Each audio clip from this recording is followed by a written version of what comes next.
قیامت کا دن ہوگا، نفسی نفسی سب پکار رہے ہوں گے، سورج سوا نیزے پر آ کے چمکتا ہوگا، زمین تانبے کی ہو چکی ہوگی، ماں بیٹے سے بھاگے گی۔ اس وقت کون ہوگا جو آرام میں ہوگا، راحت میں ہوگا، سکون میں اور چین میں ہوگا؟ وہ جتنا جو حضور کے قریب ہوگا اتنا ہی سکون اور چین میں ہوگا۔ اور کون ہوگا حضور کے قریب؟ وہ خوش نصیب جو زندگی میں آپ پر درود و سلام پڑھتا ہوگا۔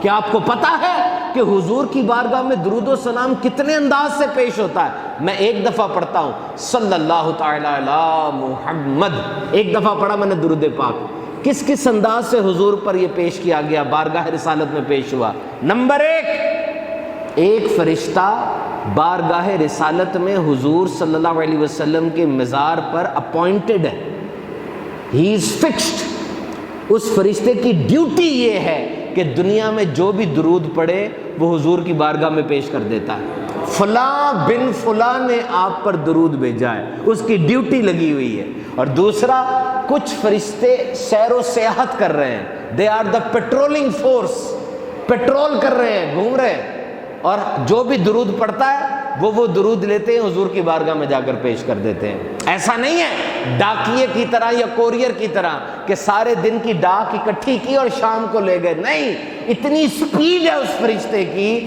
کہ ایک دفعہ درود پڑھو گے لے کر جائے گا، پھر واپس آئے گا، پھر لے کر جائے گا۔ اور یہ سننے کے بعد ذرا سوچو، یہ شان ہے خدمت گاروں کی، سرکار کا عالم کیا ہوگا۔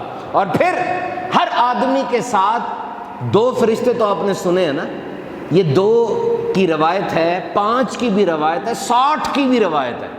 ایک بندے کے ساتھ 60 فرشتے بھی ہوتے ہیں، ناک پر ہے، منہ پر ہے، ناک میں کوئی خطرناک چیز جانے سے روکتا ہے۔ 5 کی روایت بھی ہے، ایک بندے کے ساتھ 5 فرشتے ہیں۔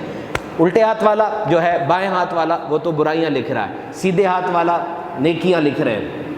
ایک فرشتہ سینے کے سامنے ہوتا ہے جو کہ انسان کو نیکی پر ابھارتا ہے، نیکی کی تلقین کرتا ہے۔ ایک پشت پر ہوتا ہے، پیٹھ کی طرف، جو کہ برائی سے روکتا ہے۔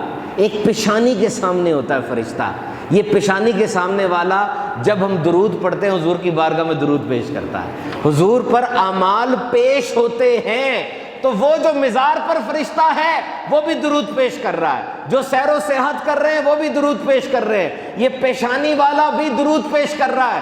کتنی بڑی سعادت کی بات ہے۔ آؤ جھوم کر ایک دفعہ سرکار پہ درود بھیج لیتے ہیں، صلو علی الحبیب صلی اللہ تعالی علی محمد۔ تو کیسی بات ہے، حضور درود خود بھی سنتے ہیں اور فرشتہ بھی پیش کر رہا ہے۔ کیوں؟ یہ درود پڑھنے والے کی حوصلہ افزائی ہے کہ تیرا درود فرشتے کی زبان سے حضور کی بارگاہ میں پیش ہو رہا ہے۔ تو جب حضور خود سنتے ہیں تو یہ فرشتہ کیوں پیش کرتا ہے؟